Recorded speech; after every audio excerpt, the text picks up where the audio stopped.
Digital తరగతులు వీక్షిస్తున్న విద్యార్థిని విద్యార్థులకు శుభోదయం. మీరంతా చక్కగా చదువుకుంటున్నారు కదా, డిజిటల్ పాఠాలు వింటూ కాలాన్ని సద్వినియోగం చేసుకుంటున్నారు కదా. మరి ఈరోజు పునశ్చరణలో భాగంగా మనం మరొక విషయాన్ని తెలుసుకోబోతున్నాం. తెలుసుకోబోయే ముందు మీరు ఏం చేయాలి? మీ దగ్గర ఒక నోట్బుక్ ఉండాలి, అలాగే పెన్ను లేదా పెన్సిల్ సిద్ధంగా పెట్టుకోవాలి. పెట్టుకున్నారు కదా? మరి ఇవన్నీ పెట్టుకొని మీరు టీవీ ముందు కానీ మీ యొక్క సెల్ ముందు కానీ కూర్చున్నారు కదా. దీంట్లో మీరు ఇక్కడ చిత్రాన్ని ఒకటి చూడండి. ఈ చిత్రంలో ఏమేం కనిపిస్తున్నాయో చూడండి ఒకసారి. పిల్లలు ఇక్కడ చిత్రాన్ని చూస్తున్నారు కదా, ఇందులో మీకు ఎవరెవరు కనిపిస్తున్నారు, ఏం చేస్తున్నారో చూస్తున్నారా? ఒక అతను ఏం చేస్తున్నాడు? డప్పు కొడుతున్నాడు. ఇంకా కొంతమంది ఏం చేస్తున్నారు? బతుకమ్మల్ని తీసుకొని వెళ్తున్నారు. ఇంకా ఆ డప్పు కొట్టే అతని కాళ్ళకు ఏమున్నాయో చూసారా? మరి గజ్జెలు ఉన్నాయి కదా. ఇంకా ఈ చిత్రంలో ఏమేం కనిపిస్తున్నాయి? వెనకాల చెట్లు కనిపిస్తున్నాయి, ఇండ్లు కనిపిస్తున్నాయి, ఇవన్నీ మీకు కనిపిస్తున్నాయి కదా. మరి ఈ పాఠం గురించి తెలుసుకోబోయే ముందు ఈ పాఠం ద్వారా సాధించాల్సిన సామర్థ్యాలను ఒకసారి చూద్దామా? మరి పాఠం పేరు ఒత్తు పదాలు, పునశ్చరణ. ఈ పాఠ్య బోధన ద్వారా ఆశించిన అభ్యసన ఫలితాలు: గేయాన్ని విని ఆనందిస్తారు, గేయంలోని ఒత్తు పదాలను గుర్తించగలుగుతారు, పదాలను, చిత్రాలను, ఒత్తు పదాలను గుర్తించగలుగుతారు, అక్షరాల్లోని తేడాను గుర్తించగలుగుతారు, బొమ్మకు సరిపడు పదాన్ని గుర్తించగలుగుతారు, ఒత్తుతో ఒత్తు లేకుండా తేడాను గుర్తించి పలకగలుగుతారు, ఏ ఏ అక్షరాలు అదే అక్షరాన్ని ఒత్తుగా కలిగి ఉన్నాయో గుర్తించగలుగుతారు, రూపం మారిన ఒత్తును గుర్తించగలుగుతారు, ఒత్తు అక్షరాలతో పదాలు తయారు చేయగలుగుతారు. పిల్లలు, ఈ పాఠం ద్వారా ఆశించిన అభ్యసన ఫలితాలేంటో, సామర్థ్యాలేంటో చూసాం కదా. మరి మనము ఈ పాఠంలోకి ప్రవేశించే ముందు ఇక్కడ ఒక గేయాన్ని, ఆ గేయానికి సంబంధించిన చిత్రాన్ని చూద్దామా? మరి ఇక్కడ చూడండి, పిల్లలు ఏం చేస్తున్నారు? ఇక్కడ ఆట ఆడుకుంటున్నారు కదా. ఈ పాఠంలోని గేయాన్ని చదువుదామా? మరి కాళ్ళ గజ్జ కంకాళమ్మ, వేగు చుక్క వెలగ మొగ్గ, మొగ్గ కాదు మోదుగు నీడ, నీడ కాదు నిమ్మల బాయి, బాయి కాదు బచ్చలి కూర, కూర కాదు గుమ్మడి పండు, పండు కాదు పాపాయి కాళ్ళు, కాళ్ళు తీసి కడగా పెట్టు. బాగుంది కదా. ఈ గేయాన్ని మరొకసారి వినండి. కాళ్ళ గజ్జ కంకాళమ్మ, వేగు చుక్క వెలగ మొగ్గ, మొగ్గ కాదు మోదుగ నీడ, నీడ కాదు నిమ్మల బాయి, బాయి కాదు బచ్చలి కూర, కూర కాదు గుమ్మడి పండు, పండు కాదు పాపాయి కాళ్ళు, కాళ్ళు తీసి కడగా పెట్టు. ఈ ఆట చాలా బాగుంటుంది కదా. మరి గేయాన్ని విన్నారు, మంచిగా ఉంది కదా. మీరు చిన్నప్పుడు ఇలాంటి గేయాలు చాలా తెలుసుకున్నారు, చాలా నేర్చుకున్నారు. మరి ఈ గేయంలో ఉన్న పదాలు ఏంటో ఒక్కసారి మనం చూద్దామా? ఈ గేయంలో ఉన్న పదాలు చూడండి ఒకసారి. కాళ్ళ గజ్జ, కంకాళమ్మ, బచ్చలి కూర, నిమ్మల బాయి, గుమ్మడి పండు, మొగ్గ పెట్టు. ఇవి మనము మీరు ఇంతకుముందు నేర్చుకున్న సరళ పదాలు, గుణింత పదాలకు, సరళ పదాలు గుణింత పదాలకు భిన్నంగా ఉన్నాయి కదా. వీటిలో కొన్ని అక్షరాలకు కింద వేరే కొన్ని చేరి ఉన్నాయి కదా. మరి వాటిని ఏమంటారు?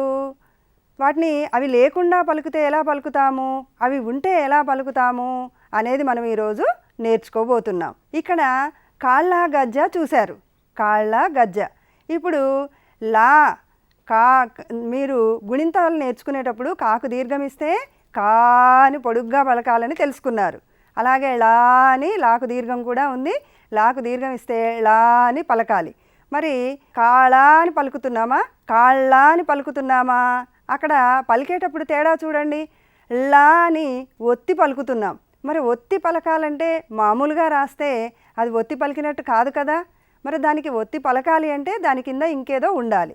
ఆ ఉండేదాన్నే ఒత్తు అంటారు. ఆ ఒత్తు అక్షరాన్ని ఇక్కడ ఏవేవి ఒత్తు అక్షరాలు ఉన్నాయో చూద్దాం. గజ్జ అని ఉంది, జాకు దీర్ఘం ఇస్తే జా, గజ అవుతుంది. మరి గజ అనం కదా, కాళ్ళ గజ్జ అని చదువుతున్నాం కదా. మరి గజ్జ అని చదవాలన్నప్పుడు జాను ఏం చేస్తున్నాం మనం? ఇక్కడ ఒత్తి పలుకుతున్నాం. మరి అలా ఒత్తి పలకాలంటే ఏం చేయాలి? దాని కింద వేరే ఇంకొకటి ఉండాలి. ఆ ఉన్నదాన్నే ఒత్తు అని అంటారు. అలాగే కంకాళమ్మ, కంకాళమ్మలో కూడా కాకు సున్నా ఉంది, కాకు దీర్ఘం ఉంది, అలా ఉంది.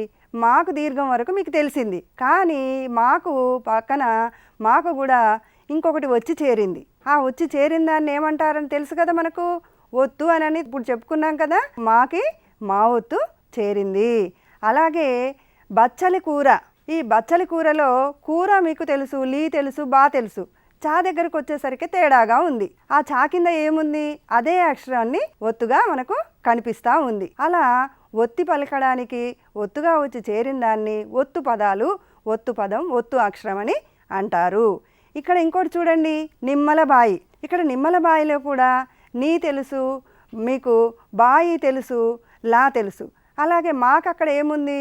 ఒత్తు వచ్చి చేరింది. అది నిమ్మలబాయి అని రాయాలి అంటే మా కింద తప్పనిసరిగా ఒత్తు ఒకటి చేరితేనే అది నిమ్మలబాయి అని చదవస్తుంది. లేదు అంటే ఏమవుతుంది? అది నిమ్మలబాయి అంటాం. మరి అది తప్పు కదా. అలాగే గుమ్మడి పండు చూడండి, గుమ్మడి పండు. ఇక్కడ కూడా మాకు ఒత్తు చేరింది. మొగ్గ, ఇక్కడ మామూలుగా చదివితే మొగ అవుతుంది. దానికి ఒత్తుతోటి చేర్చాం కాబట్టి దాన్ని మొగ్గ అని చదవగలుగుతున్నాం. అలాగే కింద ఇంకొక పదం ఉంది చూడండి, పెట్టు. టూ కింద కూడా ఒత్తు వచ్చి చేరింది. ఇలా వేరొక హల్లుకి వేరొక హల్లు చేరడాన్ని ద్విత్వాక్షరము ఒత్తు అని అంటారు. ద్విత్వాక్షరం అంటే ఒక హల్లుకి అదే హల్లు ఒత్తుగా చేరిన దాన్ని ఏమంటారు అంటే ద్విత్వాక్షరము. ఆ ఒత్తుగా చేరి ఉన్న పదాలను ఏమంటారు అంటే ద్విత్వాక్షర పదాలు అని అంటారు. ఒక హల్లుకి అదే హల్లు ఒత్తుగా చేరితే వాటిని ఏమంటారు? ద్విత్వాక్షరము లేదా ద్విత్వాక్షర పదాలు అంటారు. మీకు ఇంతకుముందు తరగతుల్లో ఇవన్నీ కూడా తెలుసుకున్నారు. మరొకసారి మనము పునశ్చరణ కోసమే మనం ఈరోజు చెప్పుకుంటున్నాం కదా. ఇంకా ఇవి చూడండి, ఇక్కడ ఈ అక్షరాలని చూడండి. ఈ అక్షరాలని మనం ఒత్తుల గురించి చెప్పుకున్నాం కదా. మరి ఇక్కడ కా, ఖ మహాప్రాణం. ఇది ఖ, క, ఖ. ఈ మహాప్రాణం కా కింద ఒత్తు అలాగే ఉంది. ఏమైనా మార్పు చెందిందా? ఏమీ మార్పు రాలేదు. గా చూడండి, గా కింద ఒత్తు. గాకి పైన తలకట్టు ఒకటే లేదు, కానీ రూపం ఏమైనా మారిందా?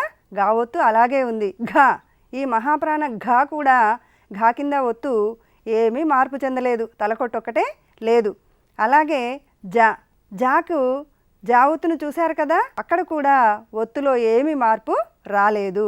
మహాప్రాణం ఝ చూడండి, ఇక్కడ తలకట్టు ఒకటే లేదు, కానీ అలాగే రూపం మారకుండా ఉంది. తర్వాత ణ, ణ చూడండి, ణలో కూడా నా ఒత్తు అలాగే మార్పు చెందకుండా ఉంది. డా చూడండి, డా కూడా పైన తలకట్టు ఒకటే లేదు, కానీ అలాగే ఉంది. థ, ఇక్కడ మహాప్రాణం థ. మీరు అల్ప ప్రాణాలు మహాప్రాణాలని చదువుకున్నారు కదా. ఇక్కడ మహాప్రాణం థ కూడా ఆ థా కింద ఒత్తు కూడా అలాగే మార్పు చెందకుండా తలకట్టు ఒకటే లేకుండా ఉంది. అలాగే దా కూడా ఒత్తు, దా ఒత్తు కూడా తలకట్టు ఒకటి లేకుండా అలాగే ఉంది. పావొత్తు, ఈ పావొత్తు కూడా మార్పు ఒకటి తలకట్టు లేకుండా అలాగే ఉంది. బావొత్తు కూడా అలాగే ఉంది.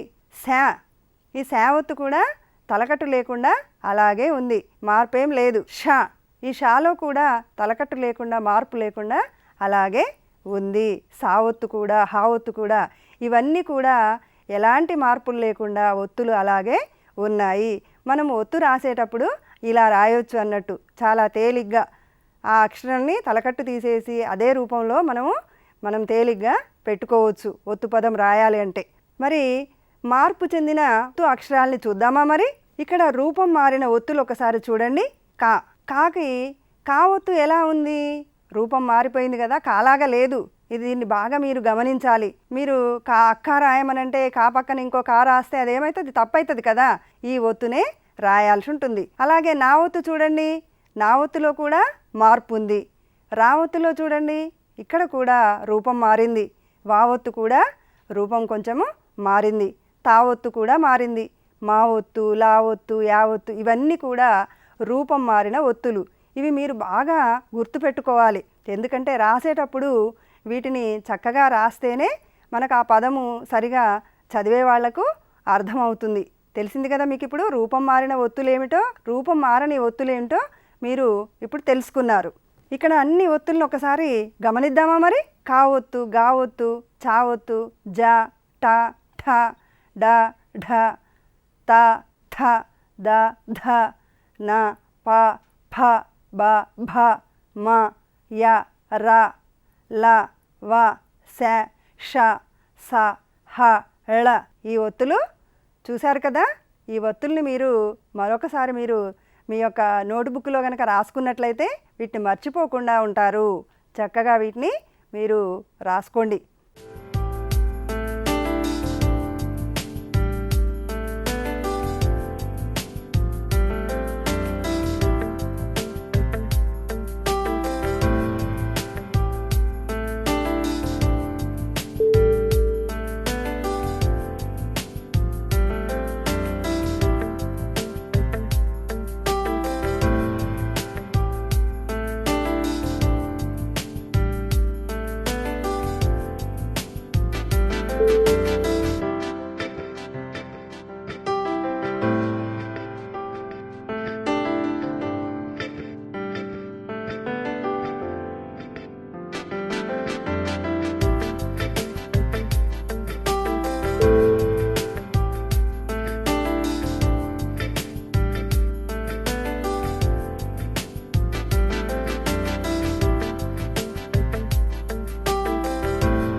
చూశారు కదా ఏ ఏ ఒత్తులు మీకు మార్పు చెందాయో, ఏ ఏ ఒత్తులు దీంట్లో మార్పు చెందనాయో మీకు ఈ పాటికి తెలిసిపోయింది కదా.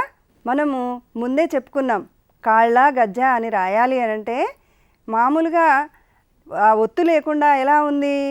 కాళ గజ అని ఉంది. మరి దానికి ఒత్తు ఉన్నప్పుడు ఏముంది? ళాకి లా ఒత్తు ఉంది, జాకు జా ఒత్తు ఉంది. మరి అవి కాళ్ళ గజ్జ అని ఒత్తి పలికి చదవాలి అన్నప్పుడు, ఒత్తి పలకాలి అన్నప్పుడు ఏం చేయాలి? తప్పకుండా వాటికి ఒత్తులు చేర్చాలి. చేరిస్తేనే ఆ పదము సరిగా పలకడానికి వీలుంటుంది.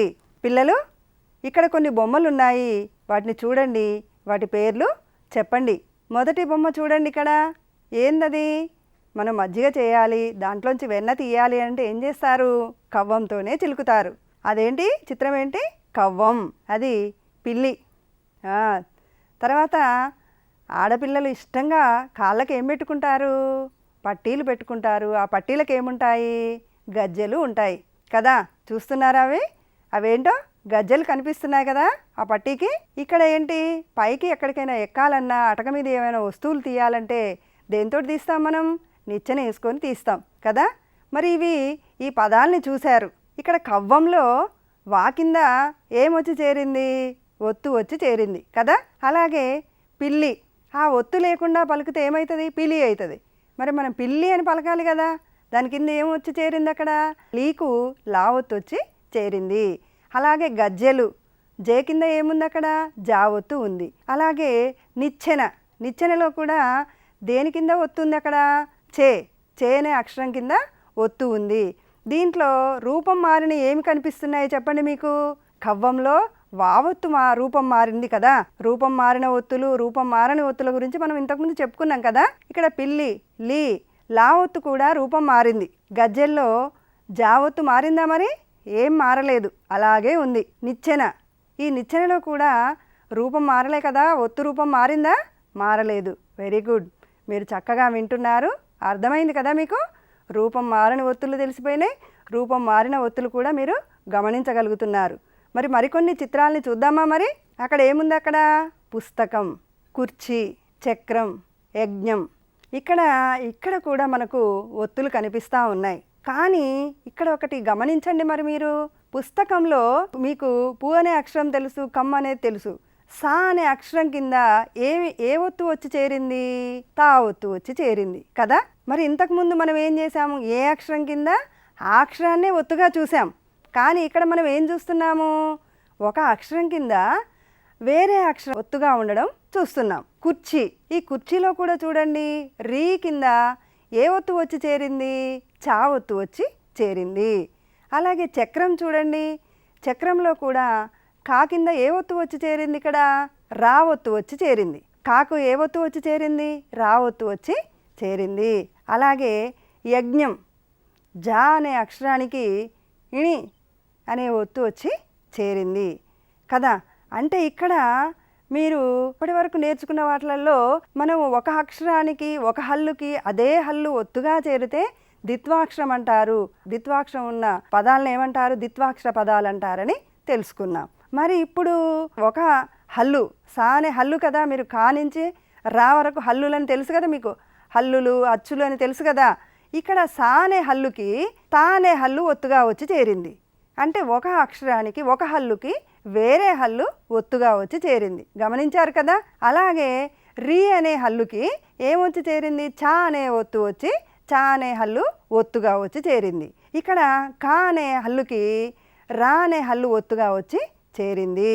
అక్కడ జా అనే అక్షరానికి ఇణి అనే హల్లు ఒత్తుగా వచ్చి చేరింది. ఇలా ఒక హల్లుకి వేరే హల్లు ఒత్తుగా వచ్చి చేరడాన్ని, అలాంటి పదాలని, అలాంటి అక్షరాలని ఏమంటారంటే సంయుక్తాక్షరాలు అంటారు. ఒక హల్లుకు వేరొక హల్లు వచ్చి ఒత్తుగా చేరడాన్ని ఏమంటారు? సంయుక్తాక్షరం అని అంటారు. అలాంటి అక్షరాలున్న పదాలను ఏమంటారు అని అంటే సంయుక్తాక్షర పదాలు అని అంటారు. మీకు తెలిసింది కదా. ఇప్పుడు ద్విత్వాక్షరాలంటే తెలిసింది, సంయుక్తాక్షర పదాలు అంటే తెలిసింది. ఒక్కసారి చూడండి, చిత్రాలను చూసి వాటి పేర్లతో జత చేద్దాం మనం. ఇప్పుడు ఇక్కడ చిత్రాలు ఉన్నాయి, పక్కన పేర్లు కూడా ఉన్నాయి. ఇక్కడ ఎడమవైపు మనకి ఏం కనిపిస్తున్నాయి? గుమ్మడికాయను సగం వరకు కట్ చేసినట్టుగా కనిపిస్తూ ఉంది కదా, అది గుమ్మడికాయ చూస్తున్నారు కదా. ఇంకొకటి ఏంటి? అది బావిలో తోడుకునే బొక్కెన కనిపిస్తూ ఉంది. అలాగే ఇప్పుడు ఇక్కడ ఏం కనిపిస్తుంది? పైనుంచి చినుకులు చినుకులుగా రాలుతూ ఉన్నాయి. ఆ చినుకులు ఏంటి? వర్షం పడుతూ ఉంది కదా. కింద పిల్లలకు ఎక్కువగా ఆడపిల్లలు ముత్యాల హారాలంటే ఇష్టపడుతూ ఉంటారు. ఇక్కడ ముత్యాలు అన్నీ కూడా పరిచినట్టుగా ఉంది కదా. మరి వీటికి సరి అయిన పదాలని మనము ఈ చిత్రాలకి పక్కన ఉన్న పదాలు మీరు జత చేయాలి. ఈ చిత్రాలకు సరి అయిన పదాలు ఏంటో చూసి జత చేయాలి. చేద్దామా మరి? ఇక్కడ బొక్కెనకి బొక్కెన అనే పదాన్ని జత చేశాము. ఇక్కడ ఏముంది? గుమ్మడికాయ, గుమ్మడికాయ అనే చిత్రానికి జత చేశాము. ఇక్కడ ముత్యాలు ఉన్నాయి, ముత్యాలు అనే చిత్రానికి ముత్యాలు అనే పదాన్ని జత చేశాం. వర్షం, ఇక్కడ వర్షానికి వర్షం అనే పదాన్ని జత చేశాము. ఇక్కడ కూడా మీరు గమనించాలి, ఇక్కడ రెండు పదాలేమో ఒకేలాగా ఉన్నాయి, రెండు పదాలేమో వేరుగా ఉన్నాయి. ఏంటది మీరు చెప్పండి? ఓ, మీకు తెలిసిపోయింది. బొక్కెన అంటే కేకు అదే అక్షరం ఒత్తుగా ఉంది. అదే అక్షరం ఒత్తుగా ఉన్నది కదా. అదే అక్షరం ఒత్తుగా ఉంటే ఆ అక్షరాన్ని ఏమంటారో తెలుసు కదా మీకు? ద్విత్వాక్షరం అంటారు. అలాగే గుమ్మడికాయలో మాకు మా ఒత్తు ఉంది, ఇది కూడా అదే అక్షరం ఒత్తుగా చేరింది. మరి ఇవి రెండు ఏంటవి? ద్విత్వాక్షర పదాలు. చివరి రెండు చూడండి, ముత్యాలు. తాకు ఏ ఒత్తు వచ్చి చేరింది? అక్కడ యా ఒత్తు వచ్చి చేరింది. అలాగే వర్షంలో రాకు ఏ ఒత్తు వచ్చి చేరింది? అక్కడ షా ఒత్తు వచ్చి చేరింది. అంటే ఒక హల్లుకి వేరే హల్లు ఒత్తుగా వచ్చి చేరింది కదా. మరి ఇట్లా ఒక హల్లుకి వేరే హల్లు ఒత్తుగా వచ్చి చేరినప్పుడు ఏమంటారు తెలిసింది కదా మీకు? ఇవి సంయుక్తాక్షరాలు, సంయుక్తాక్షర పదాలు. Very good. పిల్లలు చక్కగా వింటున్నారు, చూస్తున్నారు మీకు పిల్లలు. మనం ఇప్పుడు చిత్రాలను చూసాము, వాటి పేర్లు చెప్పాము, తర్వాత వాటి పేర్లకు చిత్రాలకు జత కలపాలంటే జత చేశాము. ఇక్కడ కొన్ని పదాలు ఉన్నాయి, ఆ పదాలని మనం ఒక్కసారి గమనిద్దామా మరి? గబ్బిలం, దర్బారు ఒకే ఒత్తు, ఇక్కడ బావొత్తు, అక్కడ బావొత్తే. ఇక్కడ ఎడమవైపు పదాన్ని చూడండి, గబ్బిలము, బీకు బావొత్తు ఉంది. ఇక్కడ అంటే ఒక అక్షరానికి అదే అక్షరం ఒత్తుగా కనిపిస్తుంది. ఇక్కడ దర్బారులో రాకు ఏ ఒత్తు వచ్చి చేరింది? బావొత్తు వచ్చి చేరింది. కానీ ఇక్కడ ఇది వేరే ఒత్తు వచ్చి చేరడాన్ని ఏమనుకుంటారో చెప్పుకున్నాం కదా, ఇది సంయుక్తాక్షరం. ఇటువైపు ద్విత్వాక్షర పదము, ఇటువైపు సంయుక్తాక్షర పదం. గమనించండి తేడాను, పలకడంలో తేడాను, ఇక్కడ రాయడంలో ఉన్న తేడాను కూడా మీరు గమనించాలి. అమ్మకం, మాకు మావొత్తు ఉంది, ఉప్మాలో పాకు మావొత్తు ఉంది. ఇక్కడ గొర్రె, గొర్రెలో రేకు రావొత్తు ఉంది, అదే అక్షరం ఒత్తుంది. ఇక్కడ ఇటువైపు చూడండి, వజ్రం, ఈ వజ్రంలో జాకు రావొత్తు ఉంది. దువ్వెన, వేకు వావొత్తు ఉంది. అలాగే పక్కన పదాన్ని చూడండి, ఇక్కడ కాకు వావొత్తు ఉంది. పక్వం, సరస్సు. సరస్సు అని రాయాలి అని అంటే సారా సూరాశి సూకి సావొత్తునిస్తే అది సరస్సు అయింది. మరి ఉత్సవం రాయాలి అంటే ఊ, తాకు సావొత్తు ఇవ్వాలి. చ, వం, వాకు సున్నా పెడితే వం, సరస్సు ఉత్సవం. ఇక్కడ ద్విత్వాక్షరము, ఇక్కడ సంయుక్తాక్షరంగా మారిపోయింది. ఇక్కడ మరికొన్ని పదాల్ని చూద్దాం. మరి సిగ్గు, ఈ పదాన్ని చూడండి, గు అనే అక్షరానికి అదే అక్షరము ఒత్తుగా వచ్చింది. అలాగే మార్గం, ఈ మార్గంలో రాకు గావొత్తు ఉంది. మాకు దీర్ఘము, రాకు గావొత్తు సున్నా, అదేమైంది మార్గం అయింది. పిచ్చుక, పిచ్చుక రాయాలి అని అంటే చూకి చావొత్తు లేకుంటే ఎలా చదువుతాము, పిచ్చుక అవుతుంది. మరి పిచ్చుక అని ఒత్తి రాయాలంటే ఏం చేయాలి, చూ కింద అదే అక్షరాన్ని ఒత్తుగా ఇవ్వాలి. ఖర్చు రాయాలి అంటే కా రు, మరి రు రాస్తే సరిపోతుందా, దాని కింద ఏ ఒత్తు ఇవ్వాలి, అక్కడ చావొత్తు ఇస్తేనే ఖర్చు అని పదము సరైన పదము ఏర్పడుతుంది. ఇక్కడ గొడ్డలి, ఈ గొడ్డలి చూడండి, డాకు డా ఒత్తు ఇవ్వాలి, ఇస్తేనే గొడ్డలి అవుతుంది, లేకపోతే అదేమవుతుంది గొడలి అంటారు కదా. పుత్తడి, పుత్తడిలో తాకు ఒత్తు లేకపోతే ఏమవుతుంది పుతడి అవుతుంది. మరి పుత్తడి అని రాయాలి అని అంటే ఒత్తి పలికి రాయాలి అని అంటే తా కింద ఏమి ఇవ్వాలి, తా ఒత్తి ఇవ్వాలి, పుత్తడి అయింది. మరి పుస్తెలు రాయాలి అంటే సే ఏం ఒత్తి ఇచ్చాం, అక్కడ అదే తా ఒత్తుని ఇచ్చాం, అక్కడ ఏం మారింది, అది సంయుక్తాక్షరంగా మారిపోయింది. చెప్పులు, చే పు లు, పువ్వుకి పూ అనే అక్షరానికి పావొత్తు ఇవ్వాలి. ఇక్కడ ఉత్పలం రాయాలి అంటే తా అనే అక్షరానికి ఏ ఒత్తి ఇవ్వాలి, ఏ ఒత్తి ఇచ్చాం, ఇక్కడ పా ఒత్తి ఇచ్చాం, ఇస్తేనే అది ఉత్పలం అనే పదంగా మారింది. ఇంకా కొన్ని పదాలని కూడా చూద్దాం. మరి గద్ద, దాకు దావొత్తు ఉంది. అలాగే శతాబ్దం, బాకు దావొత్తు ఉంది. ఇక్కడ గద్ద ద్విత్వాక్షరము, శతాబ్దం సంయుక్తాక్షరం. బియ్యం, యాకు యావొత్తు ద్విత్వాక్షరం. కార్యాలయం, రాకు యావొత్తు ల యం, కార్యాలయం రాయాలి అంటే రాకు ఏం ఒత్తి ఇవ్వాలి, అక్కడ యావొత్తు ఇస్తేనే ఆ పదము సరిగా ఉంటుంది. నిశ్శేషం, ఇక్కడ సేకు అదే అక్షరాన్ని ఒత్తుగా ఇచ్చాము, నిశ్శేషంగా మారింది. దర్శనం, దర్శనం రాయాలి అంటే రాకు శావొత్తు ఇస్తేనే దర్శనం అనే పదము తయారవుతుంది. ద్విత్వాక్షర పదాలకు సంయుక్తాక్షర పదాలకు ఉన్న తేడాను గమనించారు. ద్విత్వాక్షరాలంటే ఏమిటో తెలిసిపోయింది మీకు, ఇప్పుడు సంయుక్తాక్షరాలు అంటే ఏంటో తెలిసిపోయింది. ఇప్పటి వరకు మీరు ఈ ఒత్తులు అంటే ఒత్తుతో ఎలా పలకాలి, ఒత్తు లేకుండా ఎలా పలకాలి తెలుసుకున్నారు. ఆ పదాలు ఎలా ఉంటాయి, ఈ పదాలు ఎలా ఉంటాయి అనేది మీకు తెలిసిపోయింది. చూద్దామా మరి మరొకటి. ఇక్కడ ఒక భాషా క్రీడ ఉంది మనకి, ఇక్కడ ఒక ఆట. గళ్ళలోని అక్షరాలతో పదాలు తయారు చేయండి. గళ్ళు ఇచ్చాము, ఆ గళ్ళలో అక్షరాలు ఉన్నాయి, వాటితోటి పదాలు తయారు చేయాలి. ఇక్కడ నేను ఒక 2 ఉదాహరణలు ఇచ్చాను. మీరు ఇంకా మీ నోట్బుక్లో ఇట్లాంటివన్నీ చూసి ఒకసారి జాగ్రత్తగా చూసి నోట్ చేసుకొని ఈ పదాలన్నీ ఎన్నో చాలా మీరు తయారు చేయొచ్చు. ఇక్కడ ఏమేమి అక్షరాలు ఉన్నాయి, మొదటి గడిలో ఆ ఉంది, బూ ఉంది, చు, రా, వే. వే అనేది ద్విత్వాక్షర పదం, ద్విత్వాక్షరం. వా, వాకు వా ఒత్తుంది కదా, అది ద్విత్వాక్షరం. తర్వాత వా, తాకు నా ఒత్తు ఉంది, ది ఉంది, తా ఉంది, మూ ఉంది. హా, గు, టాకు టా ఒత్తు, ను, సాకు యా ఒత్తు, శం. వీటితోటి మనము తయారు చేయొచ్చు, చాలా పదాలు తయారు చేయొచ్చు. ఇక్కడ బువ్వ, గువ్వ, మువ్వ, చువ్వ, రవ్వ, ఇలాంటి ఎన్నో పదాలు చేయొచ్చు కదా. అలాగే దివ్వె, తర్వాత తట్ట, చుట్ట, బుట్ట, ఇంకా రత్నం, రత్న, తర్వాత సస్యం. ఇట్లా పదాలు మీరు చక్కగా వీటిని మీ దగ్గర ఉన్న నోట్బుక్లో ఇవన్నీ రాసుకొని ఈ పదాలన్నీ కూడా తయారు చేసి మీ తరగతి ఉపాధ్యాయులకు చూపించాలి.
మరి మీరు ఇక్కడ కొన్ని ప్రశ్నలు ఇస్తున్నాము, ఈ ప్రశ్నలకి మీరు సమాధానాలు చక్కగా మీ నోటుబుక్లో రాసుకొని ఉపాధ్యాయులకు చూపించాలి.